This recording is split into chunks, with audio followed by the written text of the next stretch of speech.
नमस्कार विद्यार्थी मित्रांनो, माझे नाव श्रावणी उमाकांत काष्टे. मी इयत्ता 5वी मध्ये शिकत आहे. माझ्या शाळेमध्ये एक ग्रंथालय आहे.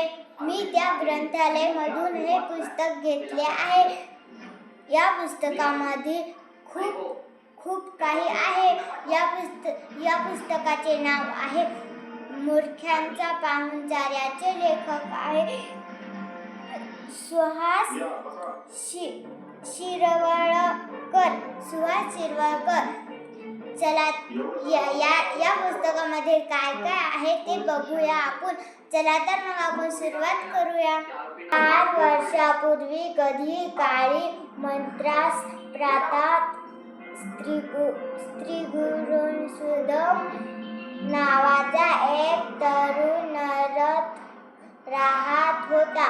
त्याच्या वृद्ध गुरूंनी त्याला भरतनाट्यामध्ये या नृत्यकलेत चांगलंच तरबेज केलं होतं आणि आता त्याचा आशीर्वाद घेऊन तो आपल्या कलेत लोकांसमोर प्रदर्शन करून नाव कमवण्यासाठी संपूर्ण भारताच्या यात्रेस निघाला होता.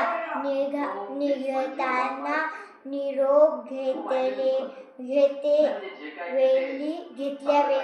त्याच्या वृद्ध गुरूनं त्याला इतकाच उपदेश केला, बेटा, कलेची जाण नाही अशा मूर्ख माणसासमोर आपली कला कधी दाखवू नको.